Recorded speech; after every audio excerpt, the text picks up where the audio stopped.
Hello, everyone, and welcome back to another episode of the Cup Interviews. My name is Jillian Robinson. I am the associate producer here at Cup of Hemlock Theatre, and today I am extremely excited to be joined by a phenomenal friend and current castmate and astonishing colleague, Logan Hickey.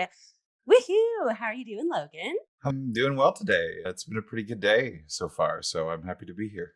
As like a fun fact for today's episode, Logan is actually here primarily on behalf of T.Y.T Theater. So we're going to be talking a lot about T.Y.T Theater, which is a theater company for young audiences here in Toronto. And we'll get into Logan's position with T.Y.T and all that good stuff.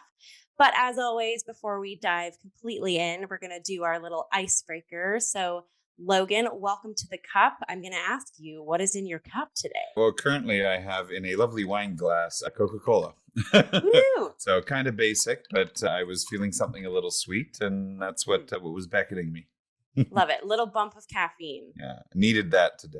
It's been a Yes, long couple days of rehearsals and fun things. So yeah, I needed that extra zip in my step. absolutely. At time of recording too, it's for me at least, it's the transition between seasons right now. We're kind of diving into spring, and Yep. I find exhaustion levels, allergy levels, everything is just bubbling in my body. And it's sleep, caffeine, anything to get the energy levels where we want them. Very much that. Like I always find that when the weather swings dramatically for me, my body goes through a bit of shock and shuts down a little bit and then has to recalibrate. And it doesn't help that we had a couple very like voice intensive days in rehearsal. So everything's kind of feeling a little bit loosey goosey right now. So we're working on it. We're here. We love it. But like, thank you for the warm weather. Yes, yes. Yeah, it definitely feels like even like the air and the asphalt has that rain smell to it Yep. when there's precipitation, which I'm like, ooh, that means spring is here. Very Um, much that. I guess I'm kind of not intentionally, but springy today. I have a floral sundress happening right now. That's another thing I'm excited about, breaking out all the sundresses. And I have I'm tricking myself today. So usually I don't drink caffeine. So this is decaf, but it's Oh, decaf chocolate hazelnut coffee, I believe, oh, in that my sounds little yummy. floral tumbler. So yeah, we're really Spring embracing is in the spring. air. It is. Unfortunately, I don't Um, know about you, but where I'm at, it's a little bit more overcast and gloomy today. Like yesterday, it was a lovely 8 degrees. I went for a 5 kilometer walk yesterday, which is a woo-hoo. rare thing for me, but I was like, let's do it. And definitely worth that. The vitamin D, even just coming in from the sun, was just what I needed.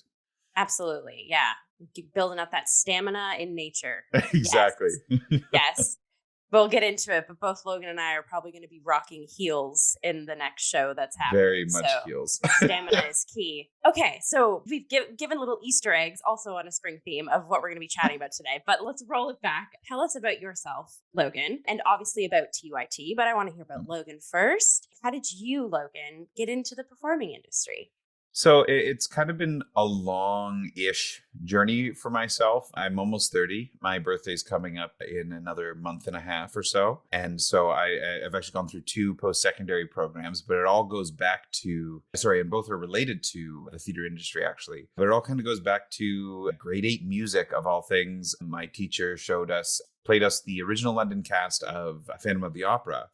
And it was that very first chord kind of I felt it through my body. You know, for anybody who's not familiar with the show, it opens with an auction scene and then they reveal the chandelier that sort of takes everything back in time. And this wonderful chord progression sort of rings out and it just sent shivers down my spine. And so since then, I started singing. I did a lot of performing in high school, was in a few different productions. I was in Footloose, Bye Bye Birdie, and Joseph and the Amazing Technicolor Dreamcoat, which was fun. I got to play a very fabulous Potiphar, as well as assistant direct, and then I went to York University and did my undergrad in theater production. When I graduated from that, I was very kind of down on myself because I hadn't performed in a long time and was like, okay, I'm never going to be a performer, so I'm just going to do production. And then my mother actually convinced me in my final year of the theater program to just at least take voice lessons. So I reached out to the classical voice department at York because they didn't have a musical theater department or anything like that. And I got speaking to the head of the voice department and was like, I'd like to take some lessons. They actually had just closed lessons to non-music students though. And I was like, all right, can I just audition? And the head of the voice department had said to me, all right, you can, and if you have a good audition and have a good voice, we'll see what we can do. And then I got strep the week of of the audition and had a little panic, but still went in, learned an aria in German, which I had never done before, sang for the audition. And afterwards, she has said to me, well, it's my last year before I retire, so I'm going to take you on. And she took me under her wing personally for my last year at the theater department. And I loved it so much and felt so invigorated that the next year I started a second program and started in the classical singing department at York for a year. And unfortunately, they cut some courses that I was really interested in. So I actually left and went to Randolph College for the Performing Arts for musical theater. And through that, I ended up on my journey with T.Y.T. You know, through the pandemic, we think all of our industry sort of shut down.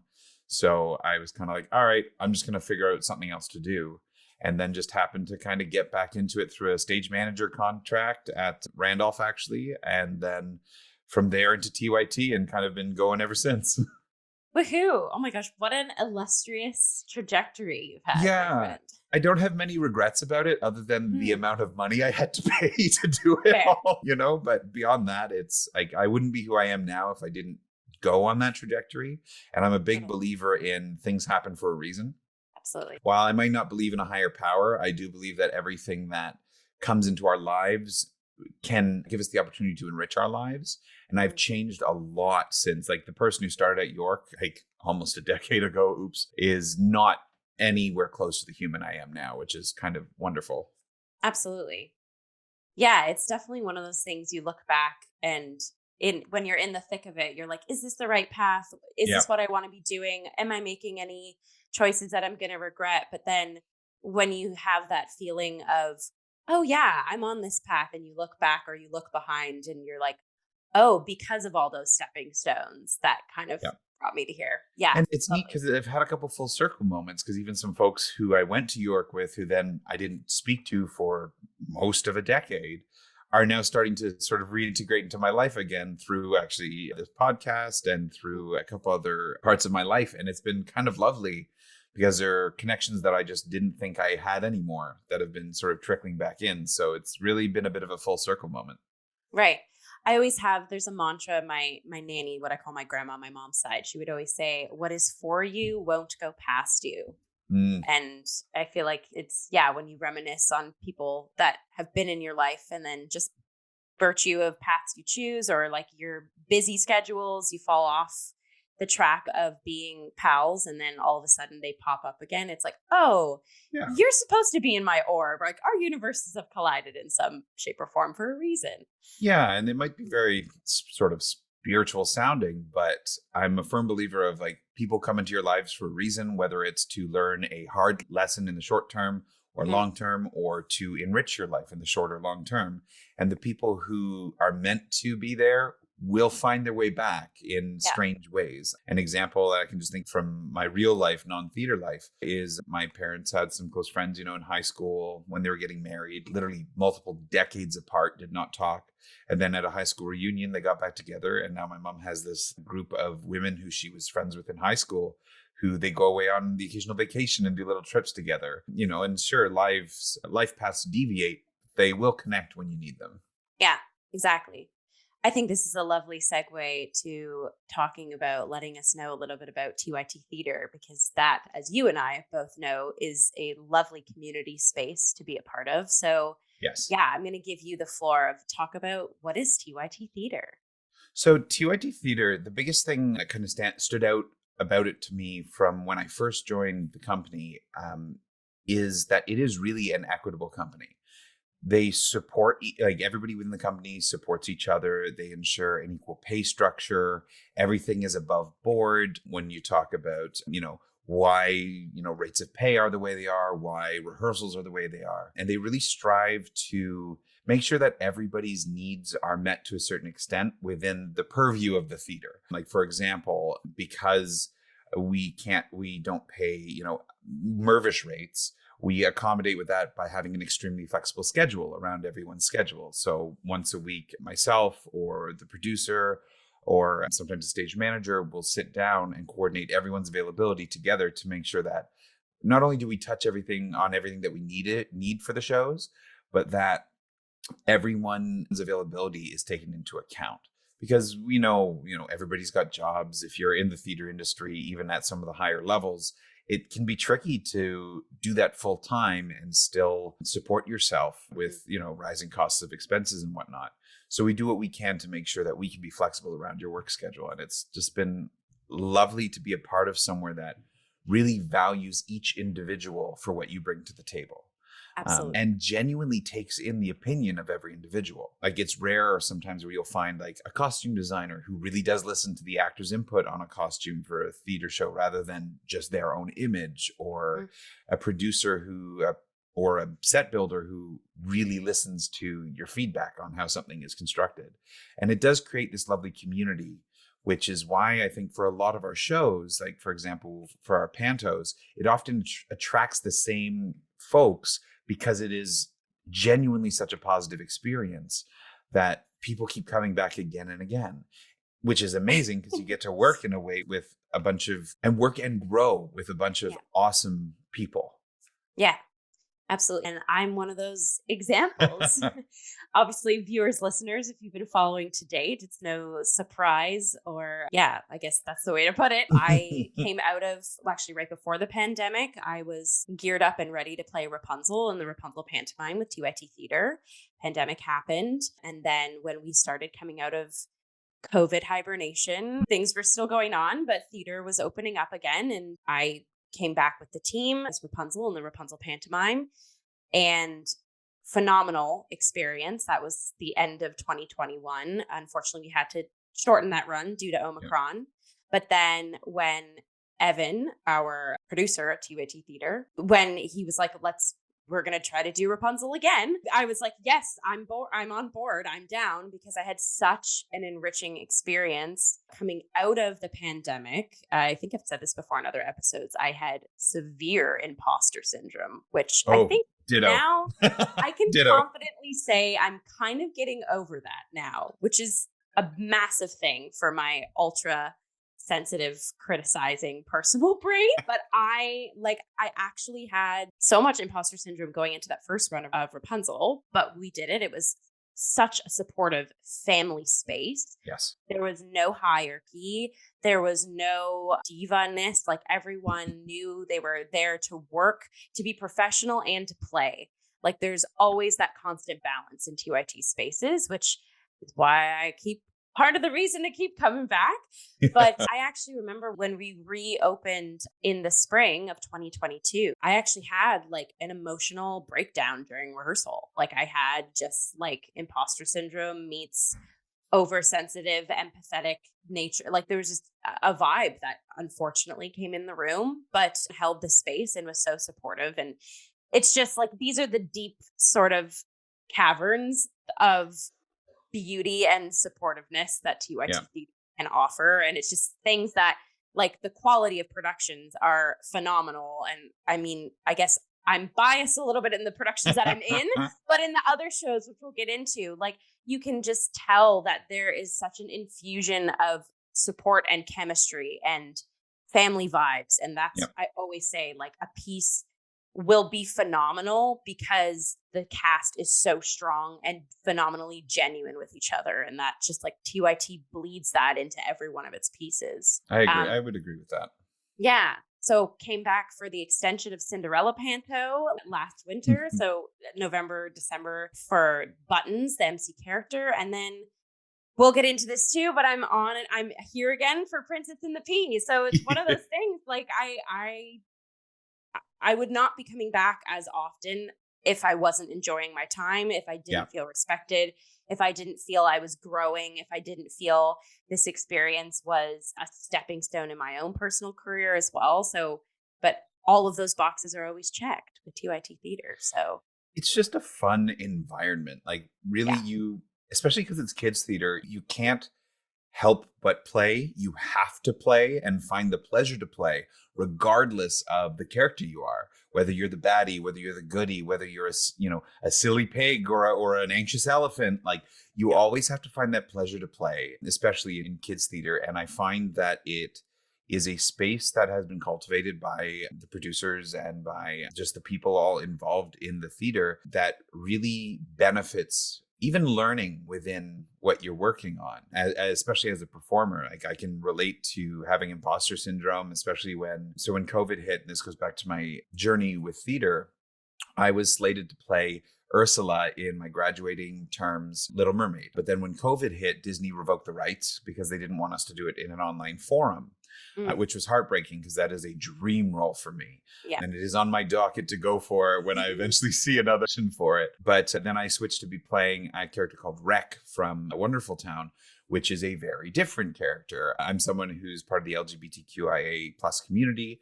So I was like, cool, I get to drag it up and be Ursula.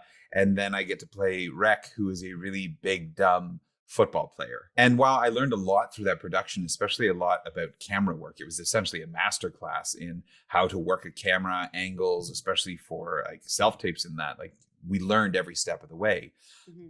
For me, it was just a little heartbreaking because I had my dream role in the palm of my hands. And then it was like, and I mean, it was the circumstances and what have you, but that kind of really led to me kind of finally going, you know what, screw this. This is a sign from, the powers that be. I'm not meant to do theater. Goodbye. And then post-pandemic, or really as we were starting to navigate out of the worst of the pandemic, things just kind of lined up.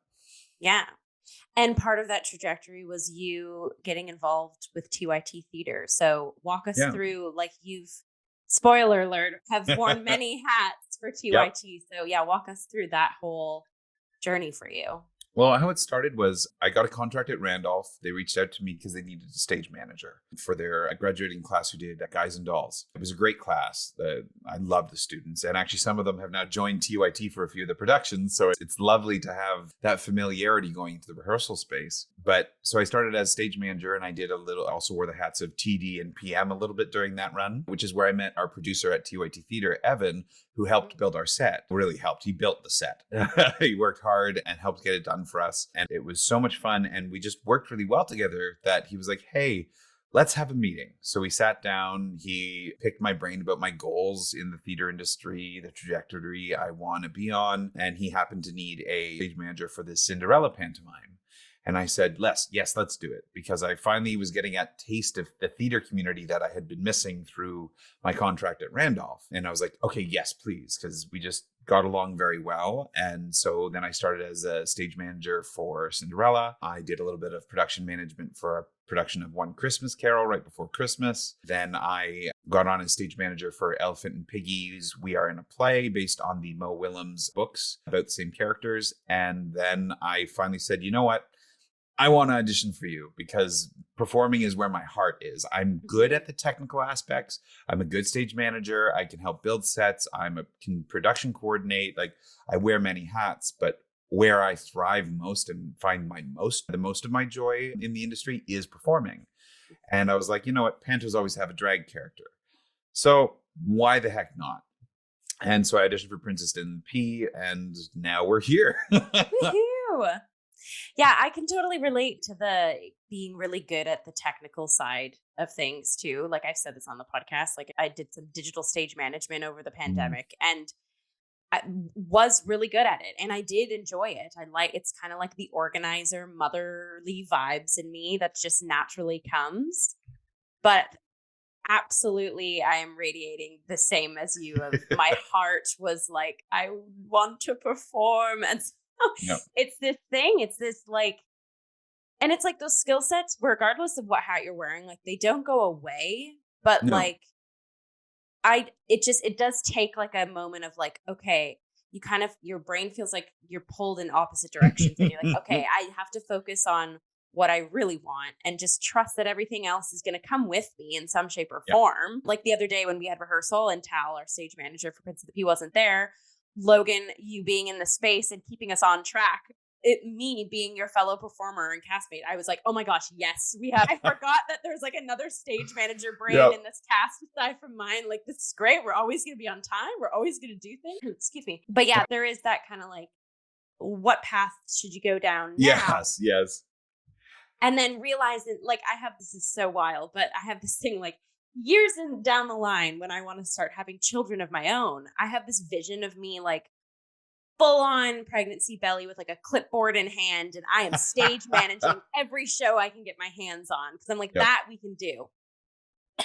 Excuse me. But yeah, but it's the classic thing of, yeah, what do you want now? So good for you for like navigating that and getting your gears into place. It's tricky sometimes for sure. And like the way I look at it is like I like doing the production stuff. It helps pay the bills. My passion's for acting, but I'm just happy being in the room. And very much like the skill set used, I was worried that post graduation, because with the pandemic, to be quite frank, I really, pardon me, did not do a lot of singing or acting training or physical work or anything. It was basically almost 2 years of nothing.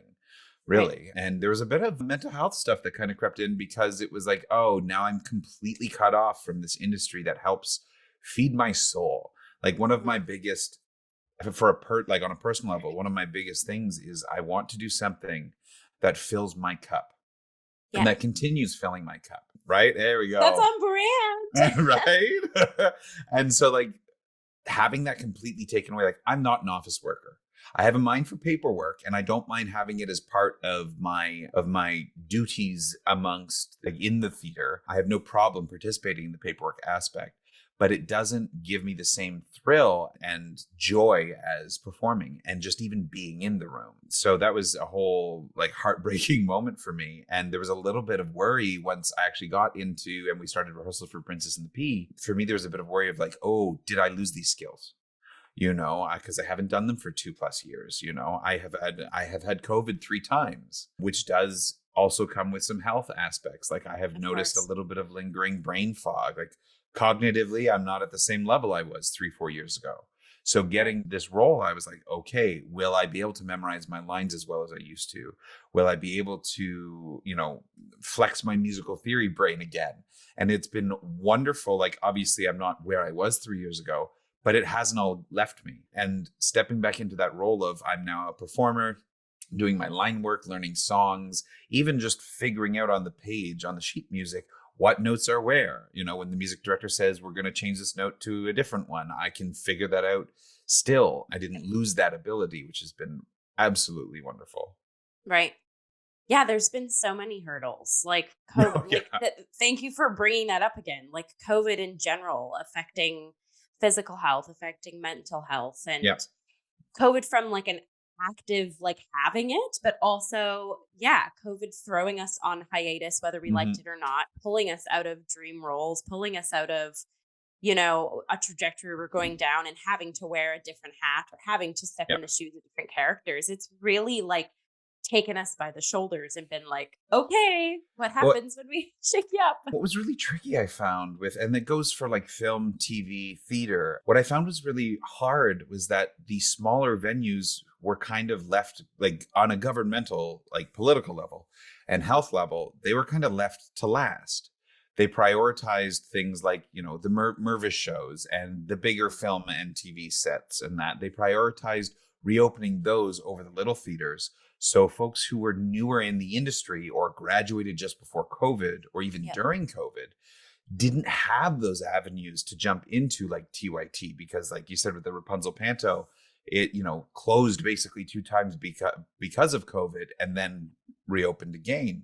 So it's that sort of struggle that a lot of young, and not just young, but new artists to the industry have had lately, gaining traction. And only really over the last year have we seen a lot of those smaller venues that are kind of an extension of training or a stepping stone to other things are now able to do things again. And it's been wonderful to be a part of that process. Absolutely. And a lovely segue to, yes, Logan just said, T.Y.T. Theater is a space and a home for folks who are fresh out of graduating or want to get back into the space, getting involved however you want as performer, as volunteer basis. Like T.Y.T. opens their doors, absolutely, and has quite a boisterous programming session or season rather coming down the line. So let's actually, we've got a lot of fun stuff coming up. Let's get into that. And so I guess timelining T.Y.T. Theater a little bit.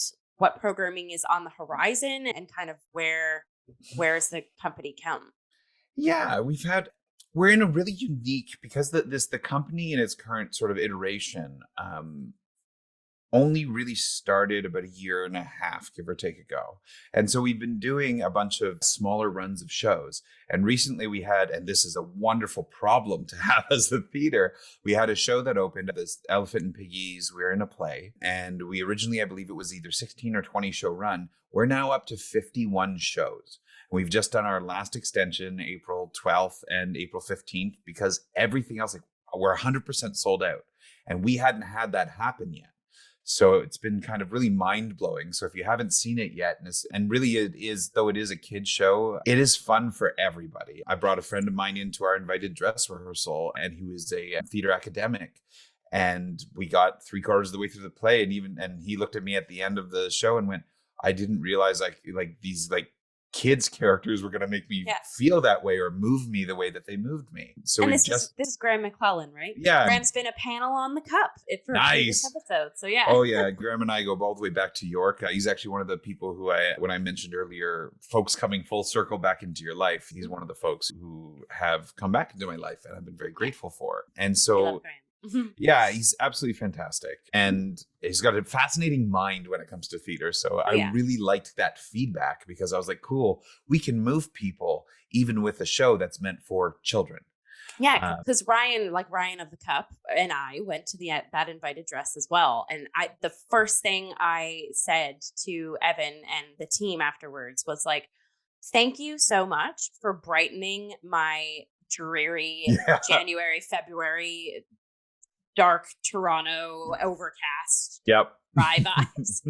Anyone who lives in Toronto or at a time when, January, February, March can be the toughest times mental health wise and weather wise. And it's just like Elephant and Piggy is such a bright show on a literal sense. Like the set and the costumings literally sparkle. And its message is what I would say is for the kids and the big kids too. Mm-hmm. And honestly, that piece, I was like, you know what? The kids are going to have a ball. That's not my worry. The parents are going to be moved. Like, especially if they're coming in like chaotic. I got to get my kid to see something different. We need to get out of the house, blah, blah, blah, blah, blah. And then they sit and Elephant and Piggy were in a play. I just like watching parents exit. Like, I know it was the invited dress I primarily went to, but watching like some of the parents who were there with kids exit, you could just see there's like this, like they're relaxed, they were calmed. And I think that's something really neat about T.Y.T's programming in general. Like it's, even though the marketing is for kids, it really is a family affair and everyone gets something out of it. We try to make sure that in our shows, it is obviously we have certain shows that are targeted. Like we started with a show called for ages 1 to 5 called Wake Up Brother Bear. That was very popular and interactive for kids. And it was many people's very first theater experience. And now we just opened, but when this episode comes out, it'll have been about 2 weeks prior, Mouse on the Move, which is our next interactive for that same age group. So we have something like, sure, that's more geared for the kids, but the adults in the room get to see the amazement in the kids' eyes as they get to go and interact with a character who they believe is this character. And same thing goes with like Elephant and Piggy. The message is about connecting. At the end of it all, you distill it down. It's about connection between these two people. And for me, that message coming out of COVID is so important because we lost a lot of those connections. And so just being able to say, like, there's a song called We'll Be Friends, and part of the message is we'll be friends no matter what. Like, regardless of the situation and the distance, we're still friends. Yeah. And so I find that there's a lot of that sort of undercurrent with our shows and the programming we choose as well. And it does have an appeal to big kids and little kids. It'll hopefully fill your cup, to put it. Yeah, absolutely. Yeah, I was going to talk about the space being like catering to that, but we'll leave that because we do have a question about the theater in which T.Y.T theater resides. Yeah, so I'll touch on the programming because that was just for the younger stuff. Yeah. But to sort of loop it back to like the Pantos that we've been talking about, the next show that'll be opening is in the P, a pantomime based on that fairy tale, written in-house as well by Evan, our producer. And it's his third show that he's written for the theater. And it, again, I would say even that too has that undercurrent of connection. Mm-hmm. Regardless of whether you're me, Dame Peachy Poppins, or you're the queen, or you're the princess in it, or the other any of the other characters, it's all about the connection that these characters have on this journey.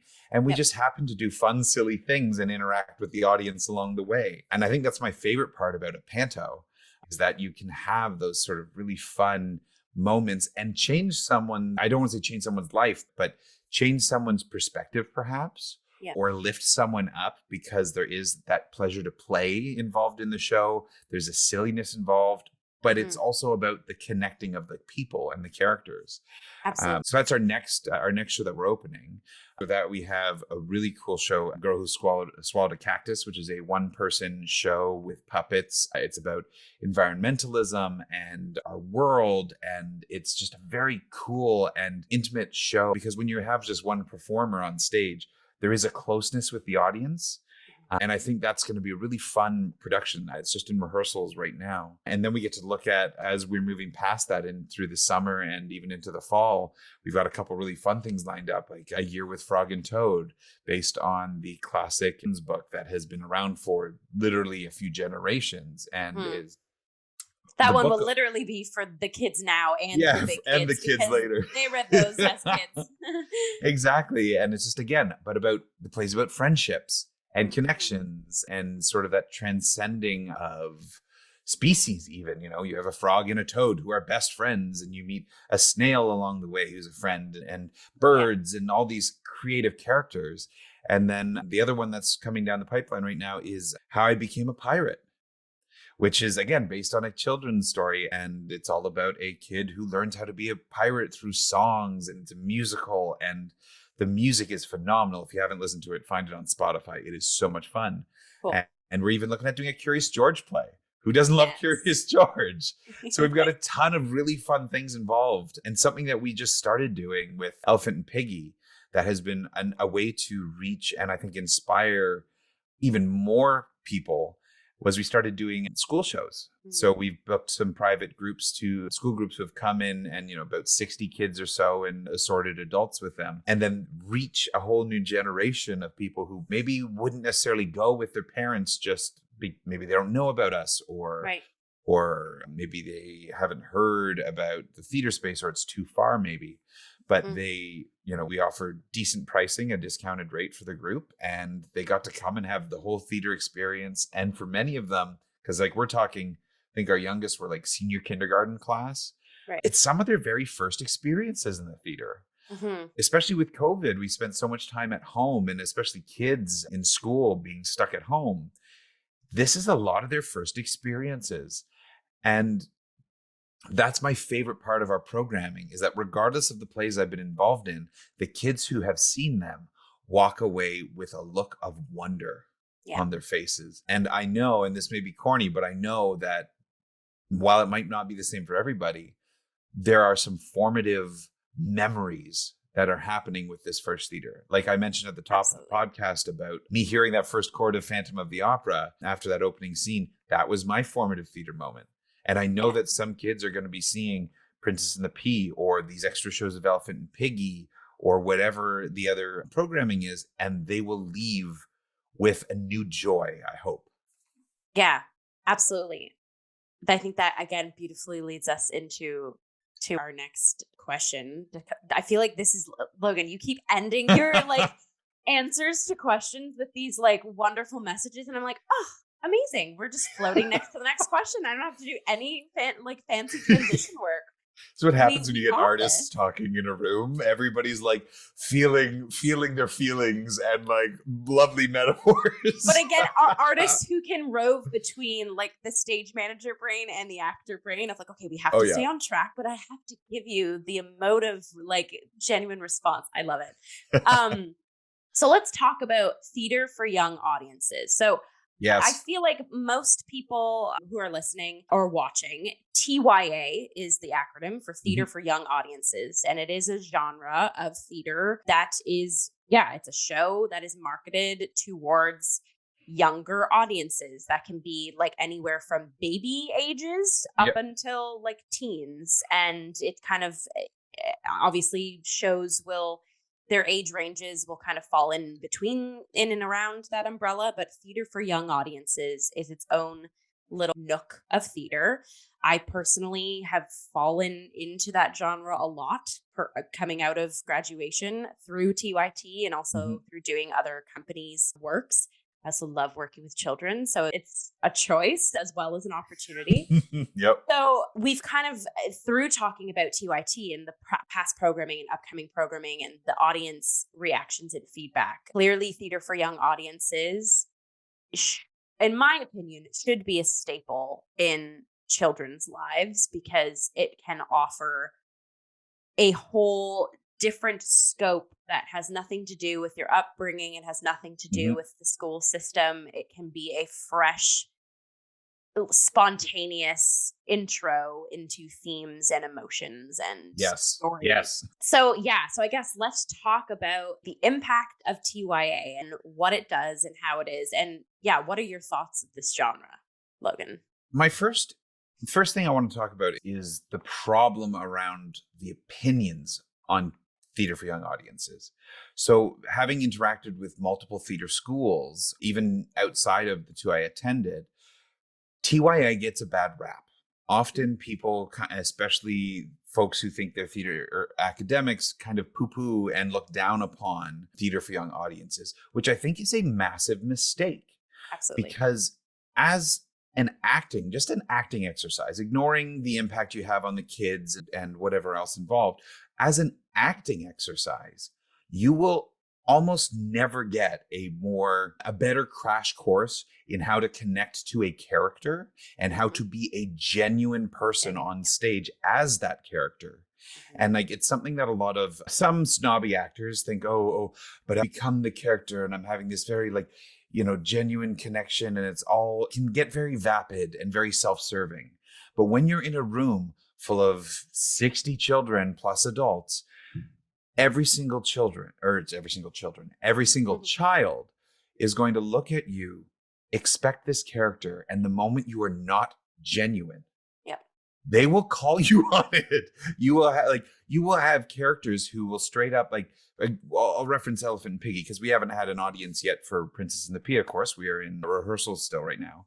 But in Elephant and Piggy, there's a moment where Piggy leaves the stage, and depending on how Gerald has connected with the audience up to that point, the kids will just start screaming for Piggy because they have latched onto this character and all they want to see is Piggy again.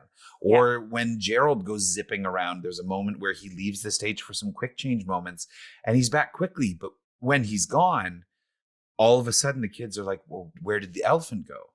Mm-hmm. And they start demanding Gerald because they've connected. So it's, as an acting exercise, you cannot be disingenuous. Yep. And so often our teachers and mentors tell us, well, you have to be genuine. You have to connect to the character. You have to be present. And yes, I agree 100%. And in some venues and some types of theater, you can lose that connection and get away with it, especially with adults, because adults will make exceptions because they understand it's theater. They understand it's, you might be having an off day as a performer. Everybody has an off day at their job, but you cannot get away with that with a kid. No. You have to be genuine and present. Yes. Even if you're not the most disciplined of actors or the most experienced of actors, as long as you are present and in that character with those kids, you will have an amazing show. And the moment you're not, and the moment you slip out of that, it can cause some chaos. Yeah. So when TYA gets a bad rap, I don't get it. And for the people like that who believe that, I say, you haven't done a TYA show most likely. Yeah. Because there is that just connection with a character and with audience that I have not found anywhere else. Absolutely. Well, this, speaking to this as well, like there is, it's honestly some of the hardest shows I've had to do. And obviously, I mean, Pantos, to briefly say, in Pantos, there is barely any fourth wall in those shows. Like there's constant interaction. You invite the audience to be rowdy in moments. And so you not only do you have to be as strong in your character and strong in what you're telling the story, But baked into that, you have to realize that there is a live audience who is with you on this journey, and every audience is different. So you literally have a giant character called audience along the ride with you with Pantos. Yes. So just add that as like almost like another piece of camping equipment on your performer backpack. But then there's this space that I've found, which requires a lot of discipline as a TYA performer. Oh my gosh, I think you were just reading my mind. Sorry, continue, but I had discipline in my mind and a point to that. Because you have to be genuine. You have to be raw and yourself, but you have to remember that you are acting for little folks or folks that maybe have never been to theater, or there's many different learning styles in the audience, or, this isn't just you wear your suit and you go with your date to the theater. Like, there are families, there are people on dates. The audience palette, if you will, for TYA can vary so much. Yes. So it's almost like, and this is, I guess personally, where like the empath in me really gets to shine, because you can feel you have to kind of feel what the audience needs from you in each show as well.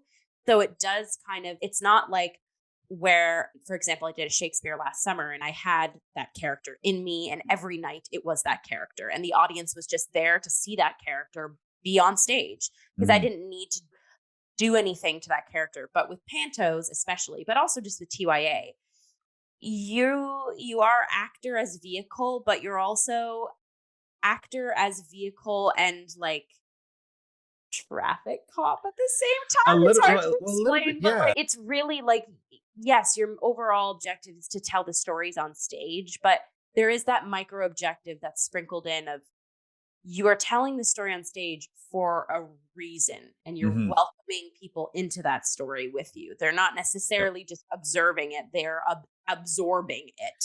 And sometimes they literally break into the story. Like a kid might get so excited that they do run on stage. There's a line in Elephant and Piggy where Piggy goes banana with me, meaning repeat after me. But just this past weekend, or a couple weekends ago by this podcast, a little girl booked it on stage to do the banana action with our Piggy, and that you go to a Mervis show, it's going to be a dang hard thing for a kid to get up on that stage and participate in the thing unless you've set that up, Yeah. And it does all relate to that discipline, because you do play with the audience. And if you have an audience that for some reason is like, clearly people aren't awake because maybe you're doing the matinee show and kids are cranky and parents aren't quite awake yet, you have to find a way as a performer, regardless of your role, to bring that energy up so everyone has a good time. As well as, if they get out of control, bring that down, all while staying in character, singing, dancing, and staying present with your cast. Yeah, absolutely. That's a big one. That's a big present with the cast, and especially like for the Pantos as well. I remember, just to like share an actual story that happened with the Cinderella extension. We had Curtis Whittle and Jonathan Bosco playing the stepsisters, and I was playing Buttons, and there was an audience where my character encourages the audience to boo and hiss the stepsisters because they're part of the baddie squad of that story. And I just remember the audience being very booey and very hissy, to the point where, again, I had done Rapunzel twice up until now. So I felt like I understood the Panto cadences at this point. Yep. And I remember coming backstage and being like, I went up to Curtis and Jonathan, and it wasn't that like they're both brilliant and hilarious, and it was not that like I don't think they could handle it, but I knew, me being the character that the audience will follow, because Buttons, the MC characters in Pantos, are the ones that are like, you are allowed to boo, you are allowed to like say responses, I'm going to ask you questions. So I knew I was the mom or the teacher in this moment. And so I went to Curtis and Jonathan. I was like, guys, let me know if it's too much, and Buttons will like say something or help something. So it comes to that, right? And they're like, no, it should be fine. It should be fine. But like, because even I could feel like, okay, we almost lost the train, almost veered off the track there. By no performer's fault, but it was like, okay, what is a game plan if we need? And I was like, okay, me being the person who kind of is the one that gave them these instructions, it makes sense to be the one to pull the Pull them instructions. back a But then bit. similarly too, like the baddies, even though they're the ones that are hurdling the most over competing with the audience, there's a judge or like a, yeah, like a finding. It requires you to do improv. Like that's another Oh thing I love yes, about Pantos 100%. especially, but also with TYA is you cannot sit rigidly in the material because Nope. anything could happen. A sound, there could be a kid who has a cough that show, and throughout the whole show you have a coughing kid. And what does that mean? Like that can mean in the back of your head you could be aggravated by it, but you certainly can't show that in the piece. Yep. So how do you morph that cough into, it's just there's so many.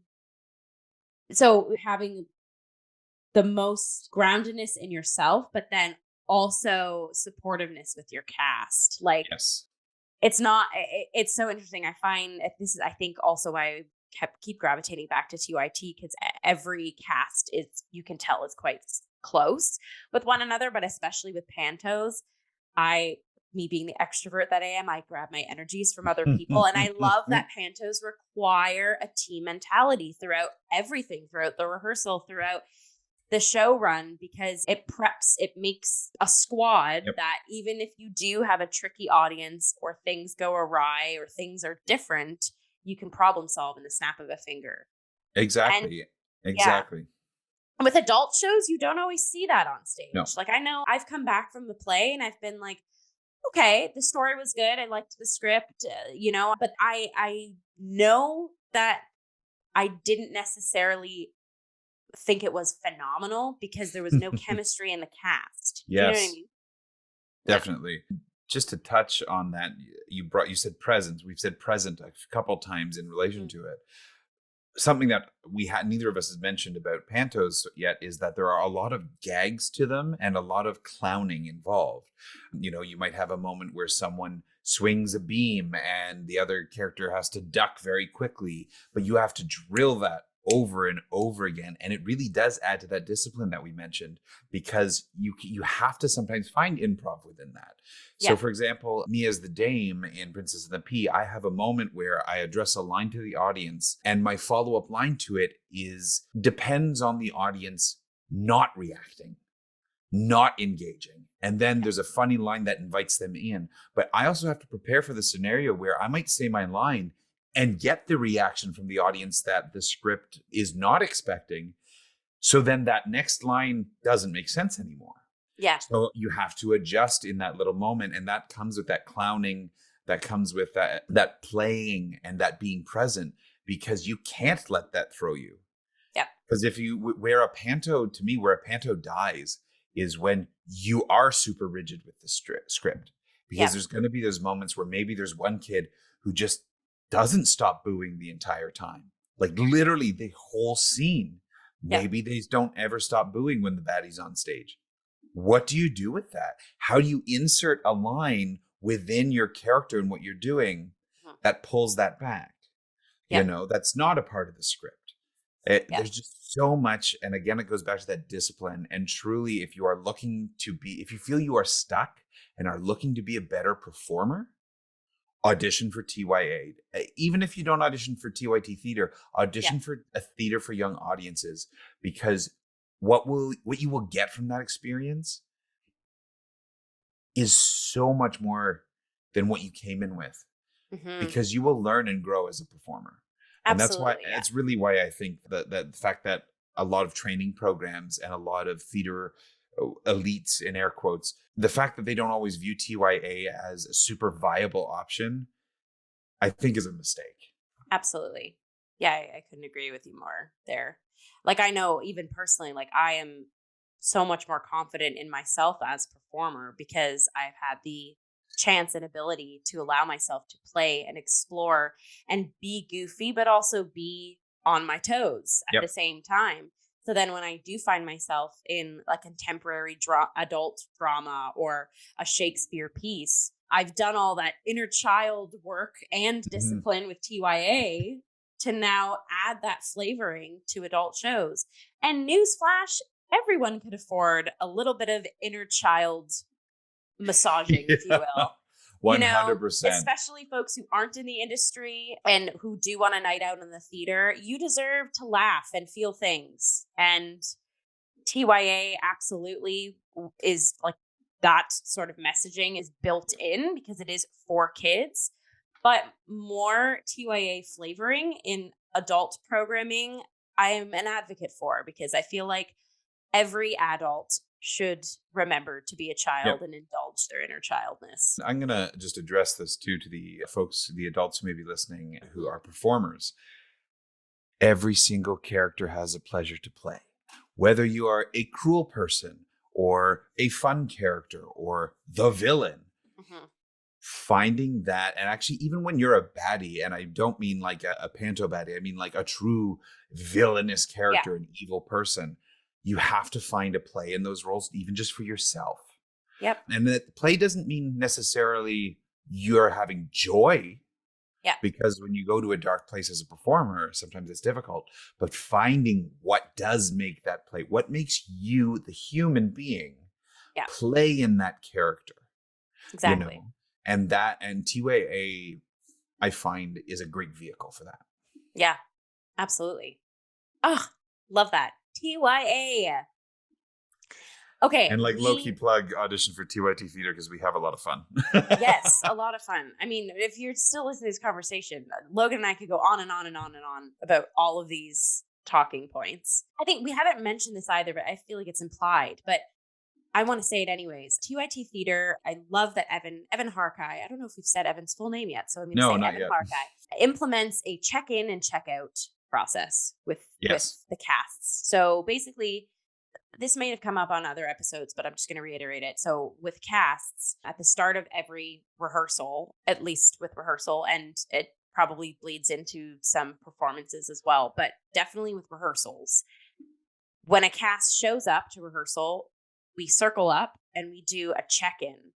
And basically what a check-in is just a couple minutes, usually only takes like 2 minutes. Everyone has the opportunity around the circle to check in for the day.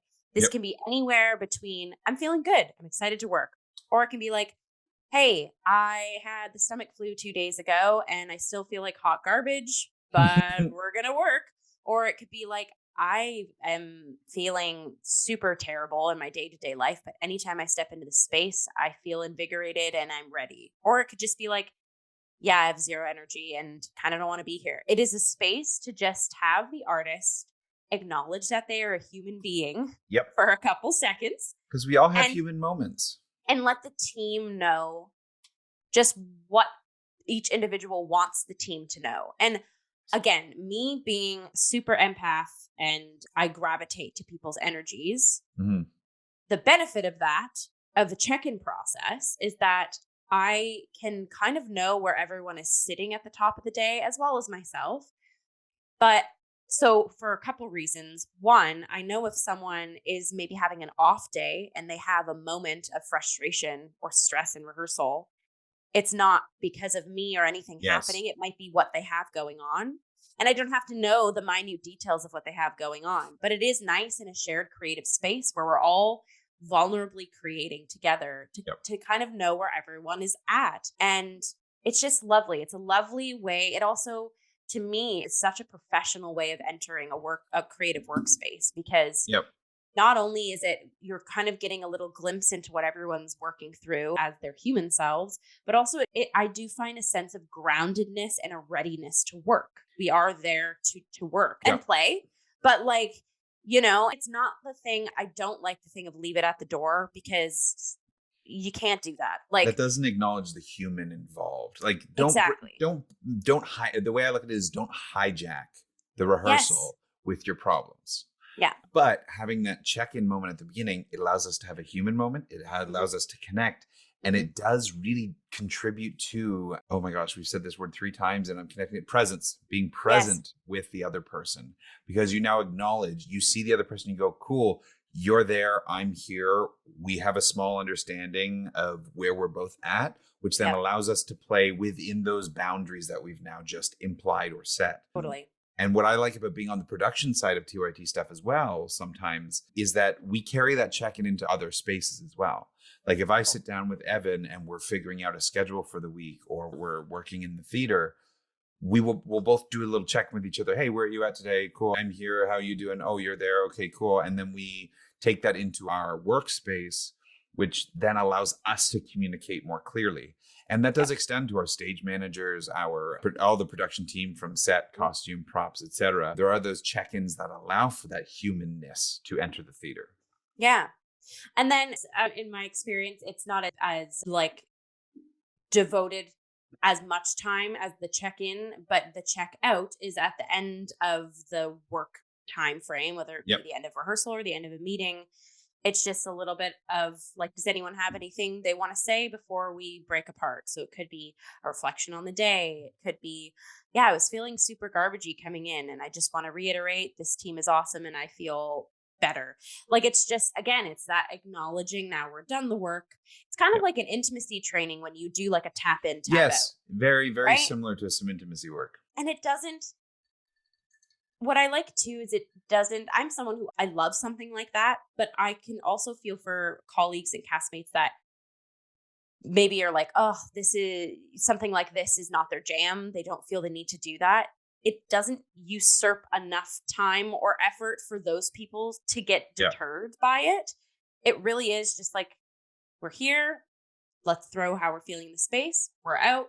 Anyone want to throw how you're feeling in the space? And it really strengthens the whole process, in my opinion. It's literally just like the first 5 minutes, last 2 minutes. Like, just, hey, anybody got something to say? Great. You could be a word. You can be like, what's your check-in? I'm floopy. Okay, cool. You're floopy. Yeah. Yeah, it's great. And I think we have talked about this on the Cup before, and I just want to reiterate, like, I really hope more companies adopt this process, because I think it's so healthy all around. Well, it adds to the sustainability of your acting practice. And I mean, it does also, I feel like sometimes just being acknowledged as a human in a space, especially a space with implied hierarchy, you have the director or the producer who's kind of, they make more decisions. It's the stage manager's room if the director's not around or the choreographer's not around. Like, there is sort of an implied hierarchy, and it can bring whole teams together. Absolutely. Yeah.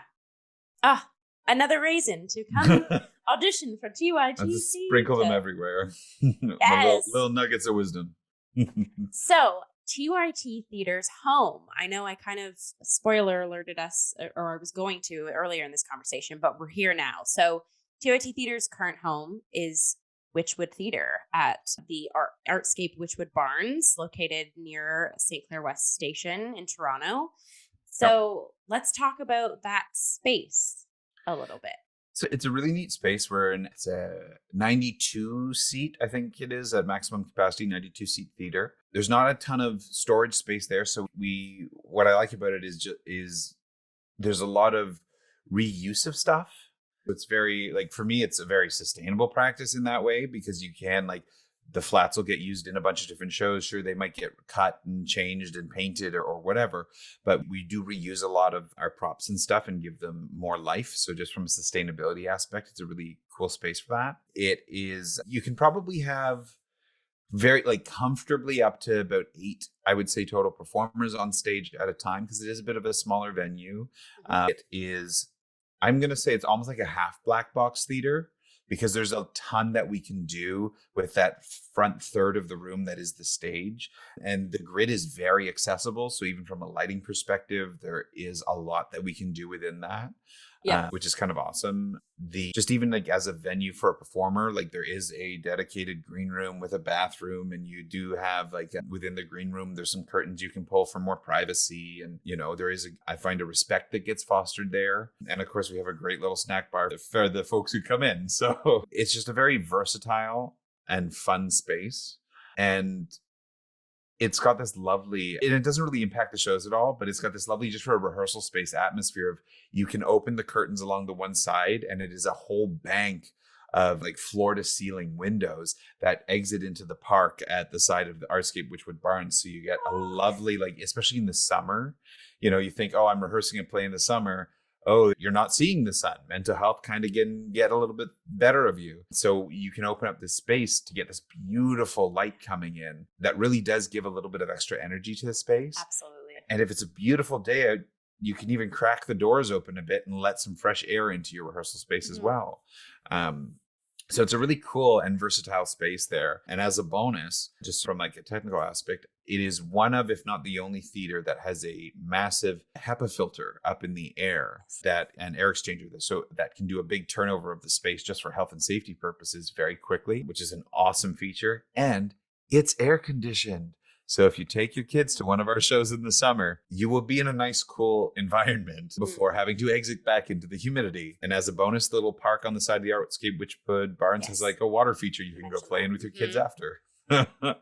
Yeah, it's so great. The Barnes space is lovely. I was going to mention that exactly, Logan, of like when you mentioned you could crack the door open. It's so lovely working on a theater for young audiences piece and like just hearing children's laughter in the background on the playground, which is right outside of the theater. And some of them will just like walk up to the window and try to peer in and see what you're doing, so it does add another level of interactivity, and then they'll see the poster and go, oh, mom, dad, I want to go to that. Yeah. Also, an interesting feature of the Witchwood Barns as well is the whole concourse space. So essentially it's an old streetcar maintenance building, and it's been refurbished with these rented out spaces for artists. I think there's a daycare in there. There's a daycare. We've got like some sort of film acting studio space in there. There's another little theater space upstairs. Yeah. There's like an artist studio that caters to kids. There's like just tons of little spaces that are all kind of tucked in together. And they really do create a community there. And then what's lovely as well is throughout, I was going to say in the spring, but also this happens in the winter seasons as well. The concourse space is used as a market space. Yeah, they do a farmer's market every Saturday. And then I know over the winter they did like some Christmas markets and that happened right outside the door to Witchwood Theater. So it's a really lovely space to kind of any parents or adults that or even kids listening to this. Like if you want to come out to the Witchwood Barns on, say, like a Saturday to go through the farmer's market in the morning and then catch a show at T.Y.T Theater because the theater is right there. And then at the end, it's the afternoon and it's a little bit warm outside. Bring your swimsuit. You can go on the splash pad and play in the park, play in the play gym. It's just it's a perfect ambiance and environment for T.Y.T Theater for sure. Yeah. And I mean, you can rent the Concord space or it's a barn too for a ton of different events. And like it's got this beautiful, like exposed ceiling with vintage looking hanging lights. Like just the atmosphere is lovely. And there's been anything from like concerts there to, services, and I'm sure weddings, like it is just a phenomenal space. Yeah. Absolutely. I guess speaking back to being like a performer personally several times in the Witchwood Theater under T.Y.T, it's such a lovely, it's like the perfect amount of intimate space, I guess is how I'll say it. Because you're right, it is like a half black box. The audience is sitting on like a raked kind of proscenium vibe, but with the lighting grid, like there definitely is a difference between like stage and audience, but the audience is so close to you, like you can still see everyone you can't necessarily see everyone fully. It's like this halfway between. Yeah. It's not you're standing on a stage and you just see a sea of black and now you're acting to the spotlights and you're completely alone. But it's also not like you're acting and people are sitting right in front of you and you're scared that if there's a fight bit or something physical, you're going to hit them. It is this perfect balance. They are just as much in the space as you, but it still is a distance between like audience and performer. Yeah. Yeah. And what I'd add to that too, just from a producing perspective and directing perspective as a show, there are moments too where just based on how the grid is, like we can light the audience directly from above. So if you start, like if our narrator character starts directly talking to the audience off the top, we might not dim it to black over the audience right away because they are actively now being integrated as that extra character. Right. Like there's back to Elephant and Piggy, one of the final numbers is an interactive number with the audience. I know this because I run the sound and lighting board for it all. We have a cue that the moment the audience is addressed by these characters, the lights overhead do brighten up a little bit so that all of a sudden there's a nice warm glow on the audience that now brings you into the world of the play. And we really make use of that in our Pantos, especially where it is so interactive. So it allows for that a really nice level of intimacy with the folks who are in the space. And they do really feel a part of the journey that you're on. Yeah. And a little fun fact bonus too, T.Y.T offers meet and greets at the end of most of their shows. So basically, when the show ends, the actors will go off stage. They will mask up for health and safety reasons and come back out.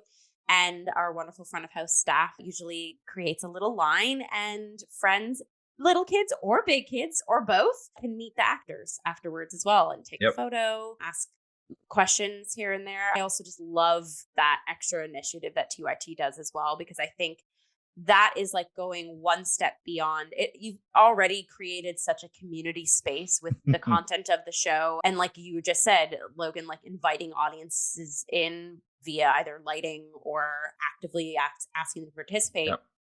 But you enter the next step of like educational and emotional experience, because you are allowing the folks to kind of get a one-on-one connection, closer connection to the characters they just witnessed.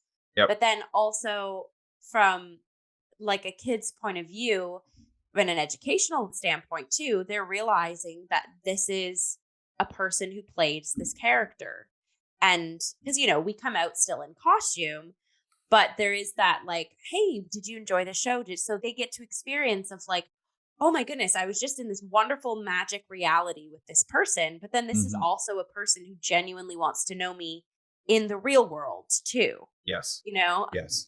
Super funny. I had to pivot I had like a magic carpet moment, I guess as I'll call it. A little girl came up to me when I was playing Buttons in Cinderella, and she was like, hey, weren't you the one who played Rapunzel? And there was also other kids around. So had that like Disney moment of, I want to answer this child's question because I think it's brilliant that she picked that out, but there was other kids around. So I didn't want to disrupt the illusion if need be. So I was like, oh yes, Rapunzel and Buttons are great friends, or like I'm really great friends with Rapunzel. And just to see the little girl like not only understand that I like said it to her in code, but thought it was really cool that I said it to her. So that's just a phenomenal thing too, because I think there's a trap. This happens with TYA too, and especially with like Disney, of parents being like, oh my goodness, like everything has to be magical and you can't disrupt, like they have to know that it is this and it is that. And I'm like, they do, but also in the world we live in now, like innocence can be lost as soon as like junior kindergarten with media and exposure to things.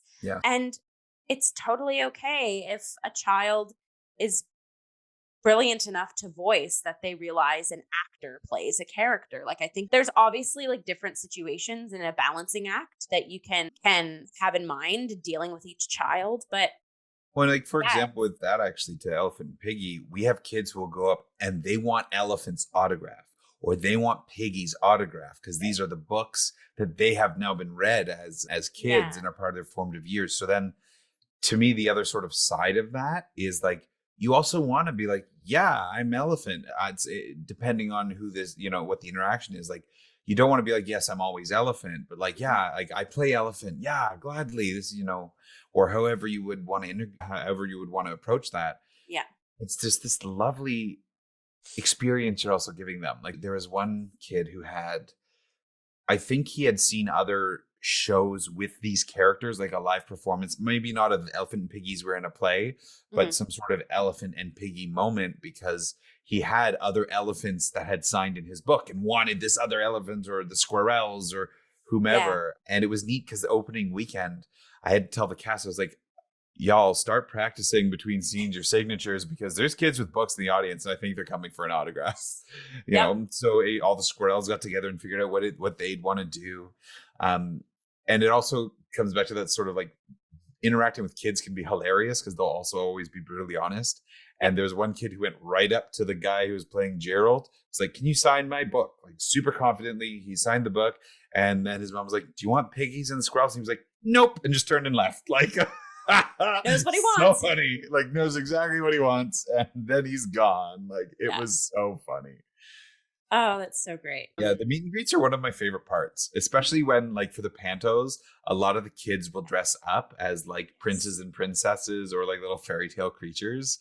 And they just get so excited to come up and like, oh, I'm meeting Rapunzel or Cinderella or this pirate captain or, oh, the stepsisters, or like, it's all these like fun little moments that really nurture the soul, I think, and nurture the heart. Absolutely. Which also goes to like, that's why I love T.Y.T, because to touch on what you said about innocence potentially being lost at an early age, because we're in a very, not to go into a ton of detail, we're in a very scary period of history right now. So finding those moments that I find that sometimes, because I'm also neurodivergent, when sometimes my brain gets a little bit hot or a little bit spooky, being able to go and just like see that wonder in a kid's face, or the parent who cried during that emotional scene that came out of nowhere, or, the excitement of the kids. Like, we had a school show where kids obviously have small bladders.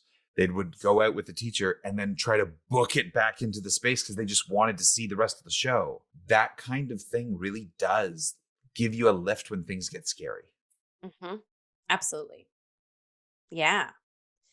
Again, you're leaving us on these wonderful. It's not intentional. No, I love when interviews go like this, because it's like, again, we're talking about things that we have both have experience in, but like through this iteration of the Cup. Is why I've said this before. I love the Cup interviews, because it's like we learn from each other as we're discussing, and we learn through and we talk through, and it's all about community and acknowledging that and indulging that. It's just all the goodies, all the goody feelies. What I like really about the baddies. The baddies. They're fun. What I really like about that too is that it also gives us a chance as, I was going to say young performers, like, and sure, we are like young in age relatively, but I mean new performers or newer performers. Like, though I did a bunch of school and I've done shows through school and worked on a couple shows since, like I think I'm like 5 or 6 shows in a professional capacity or semi-professional capacity, we still bring a lot of experience to the table.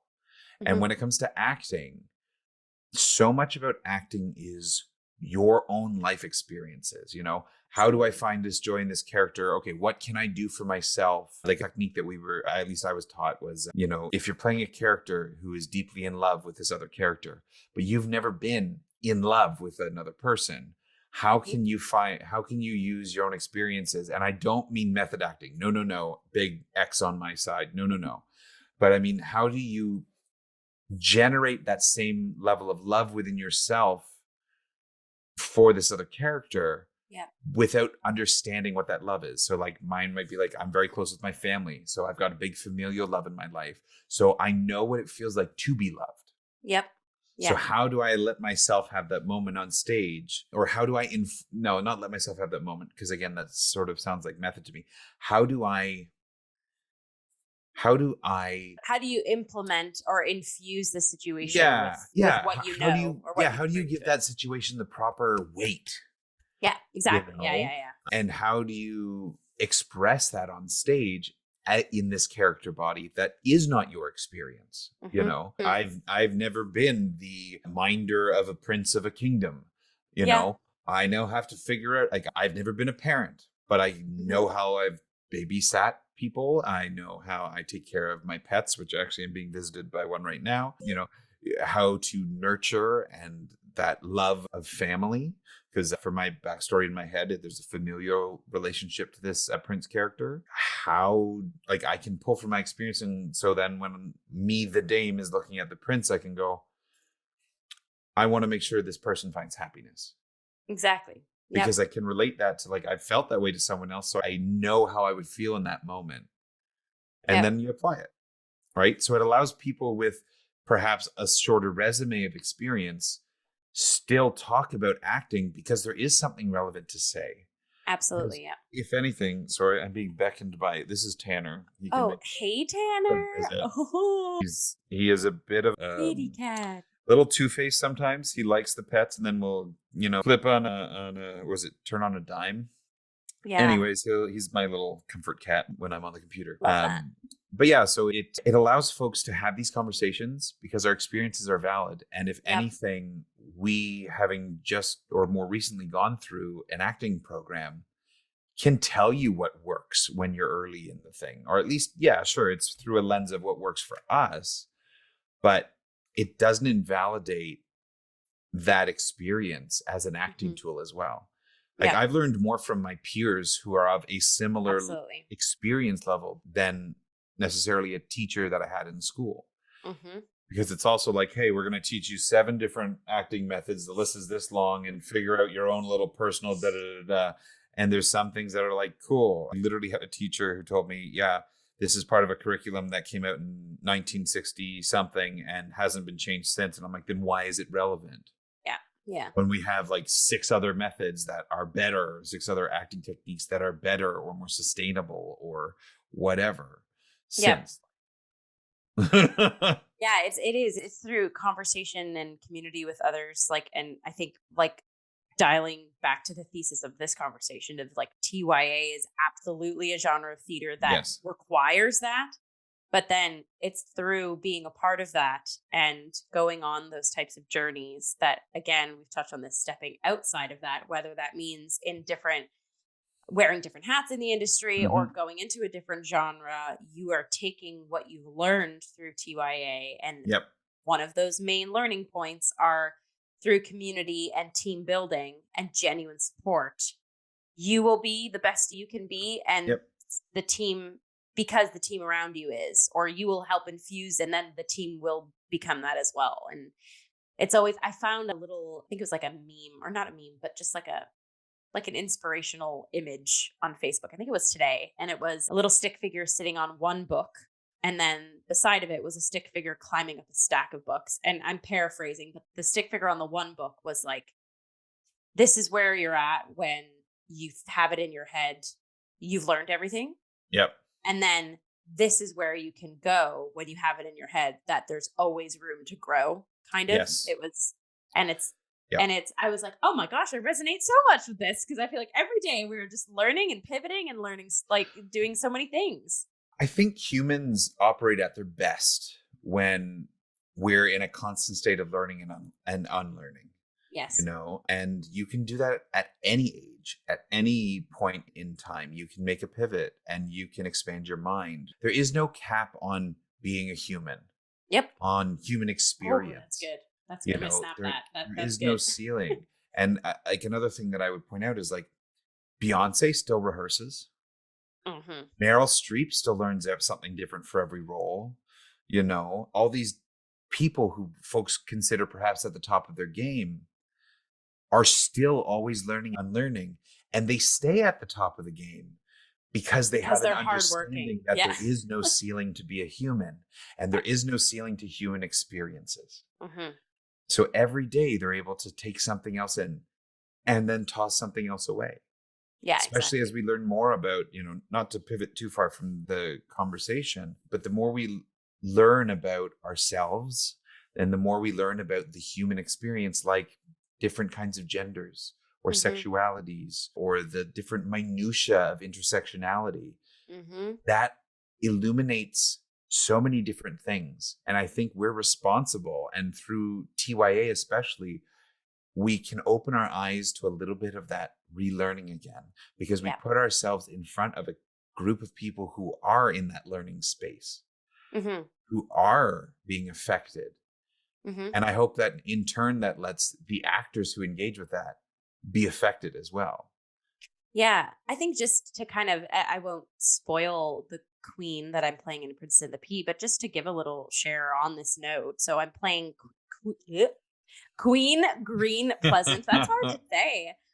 Queen Green Pleasant. She is the baddie in this. She is like the villain, quote unquote, character. But her villainy, and I've talked to Evan, who's director and writer, as Logan's mentioned on this piece, about what this baddie villain looks like, because she's certainly not a Gothel, like a Rapunzel Yeah. Gothel, like deep dark, like, oh, I have a mischievous plan. It's interesting. I kind of have her in my mind as a quirky baddie. With that, I kind of want to open up a little bit here of what I'm doing with her so far in the process. Is this queen, who is considered the antagonist in this pantomime, she is very rigid and very stoic to tradition and ordered, and things have to go their way. But then as the show progresses, I won't spoil too much, she melts a little bit. I feel like that's a good word to use, because she's a very Grinchian. She melts also because she's escorted or joined by cheesiness. That's all I'll say as the show goes on. But she kind of taps in. What does it mean when she taps into her goofiness? What does it mean when things have to change? How can this idea of change, break away from routine, do a being silly? What is all this? And then at the end, I won't spoil, but you kind of see a different queen. And it's interesting, as we kind of are in rehearsals, I'm realizing this could be a lot of adult figures that our kids in the audience know. Yeah. They know these types of adults who are very set in their ways and very ordered and very structured. And some of them, it's not by their own fault. It's being a parent, it's hard. It requires routine. But the rigidness of parenthood, I think, is something us as a society can work on destructuring a little bit. And so it's going to be really interesting. Like, I look forward to, as we keep building this character, our audience's feedback of seeing our baddie melt, like I said earlier, and have change and routine and breakdown of routine kind of poke at her through the other characters, through the content of the piece, and hope that is a fun experiences for the kids in the audience. And I hope it is an eye-opening experiences for some of the adults too, right? Well, it's a prime example of a character or a person. Like, really, you can relate to anybody, of this character having an opinion, opinion followed by a human experience that shifts their perspective and gives them a new opinion of things. Yeah. It is direct cause and effect of growth. And she's still the same human throughout that whole journey. It's just allowing a little bit in and a little bit out. And she doesn't lose that journey. She doesn't lose her identity as a character, but it's just like letting out a little bit of air from the balloon that is the queen, that then gets a breath of fresh perspective and air that reinflates her. Yeah, exactly. What are these metaphors? I love it. We love it. Keep in mind, we started this conversation talking about, like, we're in springtime, we're blossoming, and this conversation we have just sprinkled in lovely imagery. For those of you listening and not watching us, I hope you have an audio book of metaphors just infusing your commute. This is where, like, a Twitter account would come in handy, and you just like quote the little tidbits. If Twitter wasn't a dumpster fire like it is right now, just like put out those little tidbits of information that pop up from your various talks. Yeah, I think you've talked a lot about the different hats you've worn. You've talked about how you've been a stage manager, you've done producing, you are now performing. Get good at multitasking in this industry. Yes, that is something that is a common thread we've talked about on here, but that is, especially in the Canadian theater climate. Yeah. Yes. Utilize all your skills and all your time. Like, the only way I'm able to, like, show up to rehearsals in my a present state while juggling all the things I'm juggling is because I use, like, every hour that I have on those work days. Like, I commute an hour and change to the theater from my home. And that is an hour and change of listening to rehearsal tracks, reading my lines. Like, people have skirted around me as the, like, unstable person on the GO train because I'm talking in a female British sort of voice through these lines, muttering to myself. Like, you get strange looks, but that's what you do for the love of it, Yeah. Do you want to talk about your role that you've just recently enlisted in with Yeah, so TYT? I had the lovely opportunity of getting a grant from CITT. I cannot remember what that acronym stands for off the top of my head. It's something about like it's CI like theater technicians or something. Yeah, It's a we'll pop group. it in the comments or the chats. Yeah, it's a group that helps facilitate and support training of the technical side of theater in certain roles. And I was able to get a grant that allowed me to start working in the theater as and learn how to produce and production coordinate. So I've been able to do that for the last 3 months or so, which has sort of helped me develop as a person in the industry because it's also like I'm looking at a lot of schedules and figuring out timelines Mhm. and learning a ton about what the heck theater is, from literally what shows are we going to do, what potentially what the budget is on the show, how big is it going to be, do you think, when are possible extension dates, to Right. who's going to be on the team, to having auditions, to helping input with potentially with different actors. And oh, do you know what, bringing people into the fold, like our choreographer on Princess and the Pea is someone who had auditioned for the theater before, who we knew was looking to dance or choreograph. And so it's like having impact on potentially who you are assembling as a team. Yeah. It's been We really, love you, really Aaron. cool. Sorry, just shouting out Aaron. Yes, our Aaron is your choreographer, prayer. Erin Beckers, she's amazing. And we had our first choreo day this week, and it was just so much fun. And Mhm. we fully choreographed both numbers, and it's like I'm really looking forward to continuing to work on that and putting it all together. Yeah. But it's Yeah, been it is really a beast. There's so many oh, puzzle I know. pieces. Oh, I know. It's a musical theater. It might be a panto, but there's a bit of musical theater involved, so it's a lot of moving parts, literally. Yes. Yeah. But Uh, even though the role you're talking about, like the role you have with via this grant is puzzle pieces of yeah. like Oh gosh, auditioning to yes. scheduling to Oh my gosh, extension there's so dates to many bits. And as an actor, you don't think about that, right? You just like, I show up in the space, I've learned my lines, or I'm learning my lines in the music, and I'm here to be present. Yeah. But there's whole teams running around behind you that you don't necessarily know all that they're doing.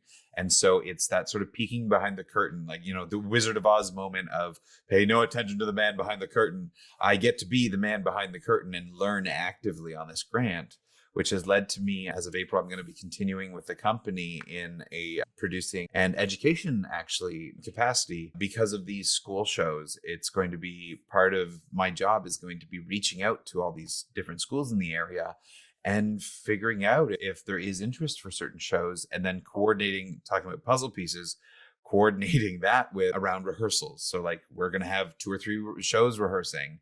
So if they want a private show, it's like, okay, when is it going to be? Around what rehearsals? Is the cast available? Yeah. Can we fit extra shows in at certain times? Can we accommodate how many people do they have? Oh, it's multiple classes, so we need a double show day or da da da da. Like all these little pieces. And I'm excited because it does allow me to put my analytical brain to use. And then through Princess and the Pea, which opens April 21st, by the way, plug, I'm able to satisfy the artistic side of my brain. Right. So I'm getting a lot of both sides, and it's so much fun. It can be stressful because you're balancing a lot of things at once, but it is such a fun time. Yeah. Because you get to do a lot of different things and meet a lot of different people.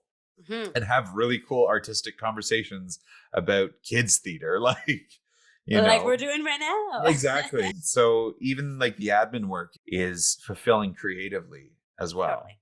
Yeah, absolutely. It's just fun. I mean, anybody who's listening who's in the Canadian theater industry, you got to do a bunch of things all at once. And yep. You do, to plug my favorite movie currently, you do everything everywhere all at once. Yes. Great. It's just so much fun, and it really is fulfilling if you let it, and if you find the right people to do it. Kind of casual employment plug. Always don't be afraid to step away from something if the people make it unfulfilling, especially in this industry. There's so many people making theater and so many ways to get involved in the theater industry in Canada, that there will be another group that you get with. Yeah. There will be another company that will give you an opportunity. And even as a performer, if maybe you go for a while without getting an audition, there will be more shows. There will be more chances to learn and grow and connections to make. It's great. I love it. And being a part of and potentially finding people to join in that community Yes. is a lovely opportunity that I've had. Like with our choreographer for Elephant and Piggy, I posted on my Facebook and said, hey, we need a choreographer. She Right. was the first to comment, and it was somebody who I worked with over a decade prior in one of my formative theater experiences. I did Guys and Dolls at Scarborough Music Theater when I was 17, 18, drove out to Scarborough almost every day, a couple days from like after school to make rehearsals. And it was just so much fun. And I loved working with her. So I Yeah. went, yes, I want you involved, please, if you're able to. And then that was her first contract with T.Y.T. And she's going to come back again. She's going to be having a baby soon. So she's put a bit of choreographing on the back burner, but she wants to come back again after when she's able. So it's helping grow that community with that grant as well has been fun. Yeah, totally. And also, I guess, like, as a fun plug too, like, when I'm not in rehearsal or in shows, I help out with concessions at T.Y.T Theater or ushering. She's one of our Again, amazing front of house staff. to kind of speak to what you just talked about, Logan, of like, you can still, even if you are in between contracts or you're figuring something out on your journey being a Canadian artist, like, involving yourself with the people that you know make you a better person, and in the environments that encourage you to put your best foot forward. Absolutely. I'm like, I would love to still be in T.Y.T Theater in some shape or form. I'm going to help out with concessions and ushering and be in that environment and be in that space. And again, a couple of weeks ago, I had the privilege of ushering a school show. So that was an interesting experience as well, because it's kind of a fresher thing for T.Y.T to do. And I was the usher in that circumstance. And so it was wonderful looking out and seeing mostly kids in the audience, and like having that experience of them giving me, I was just waving them out the theater, but some of them came up and gave me a high five. They took that as an opportunity for high fives. And I was like, yes.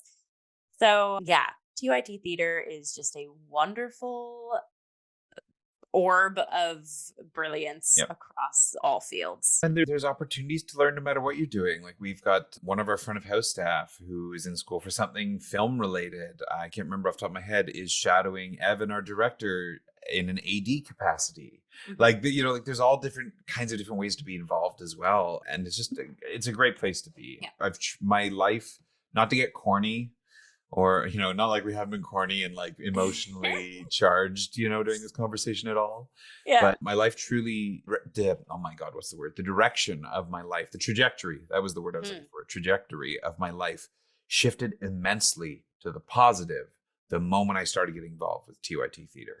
And yes, I am biased. I am in one of their shows. I stage manage and, work in different capacities at the theater. But it really is just a fantastic place to be.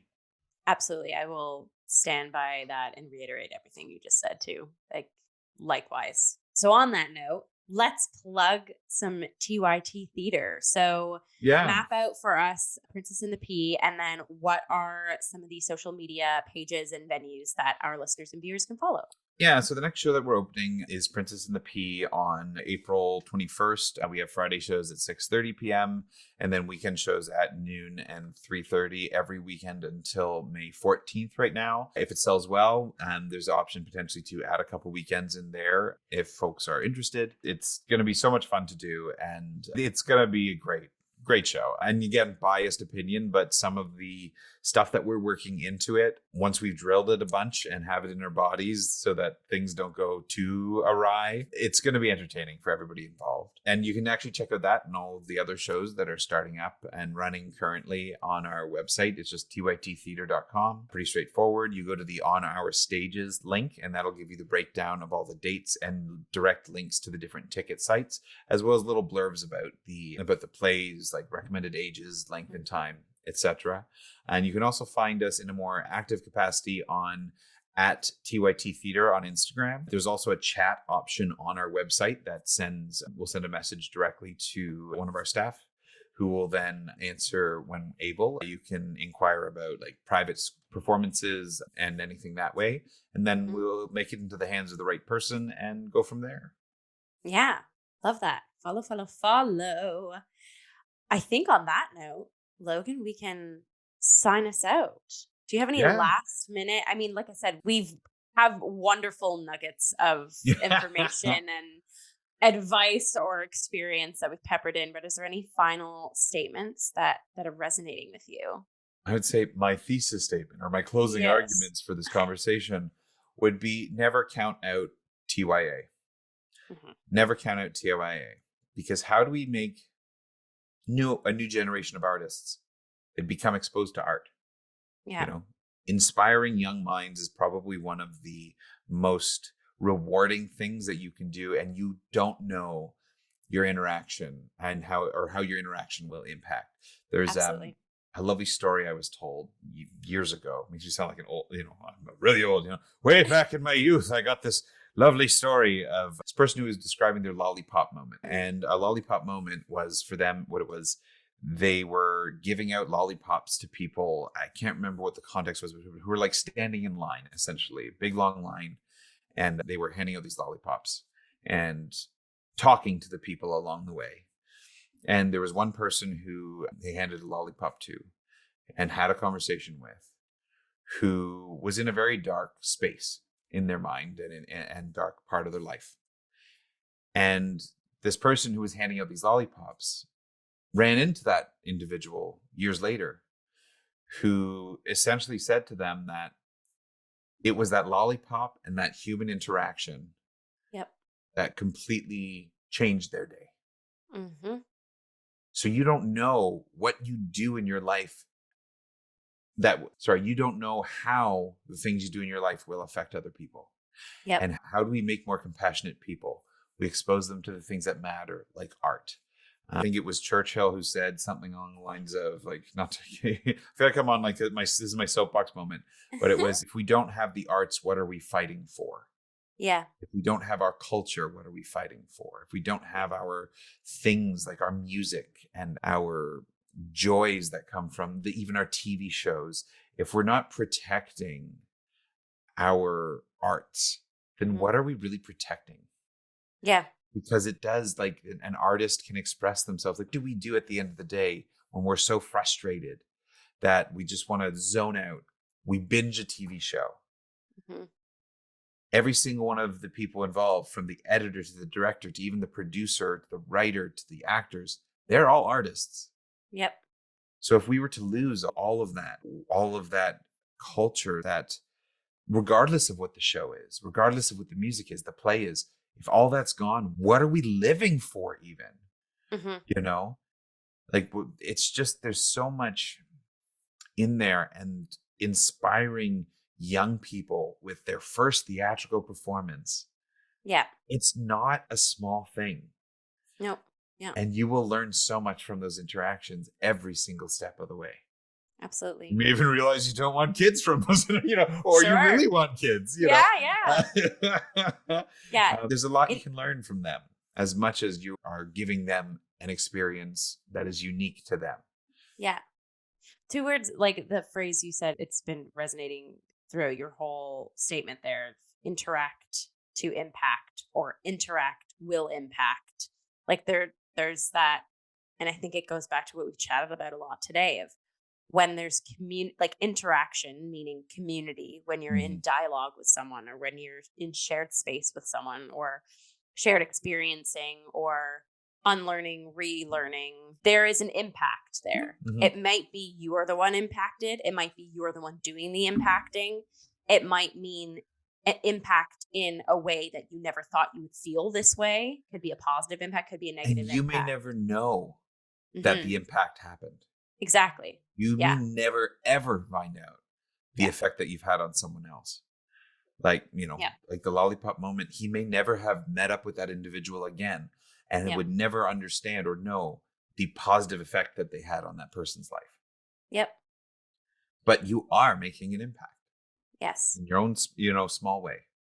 Indeed. So support the arts, Yes. impact each other, come support TYT Theater and all Mhm. the amazing, astonishing work that has been done in the past and that is coming up down the line throughout 2023, including our upcoming show, Princess and the Pea, which again will plug.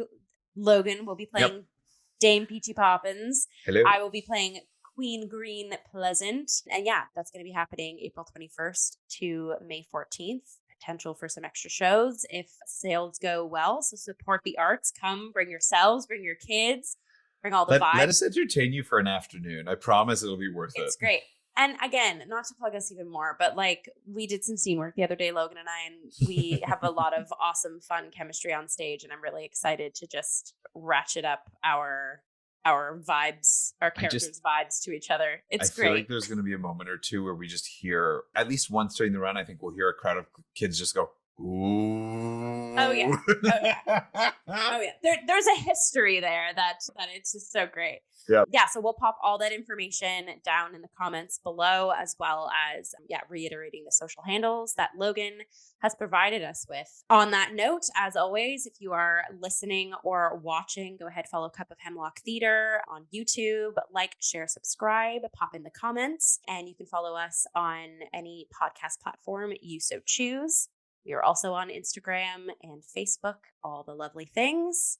Stay safe, stay healthy as usual, and we'll catch you on the next episode of The Cup.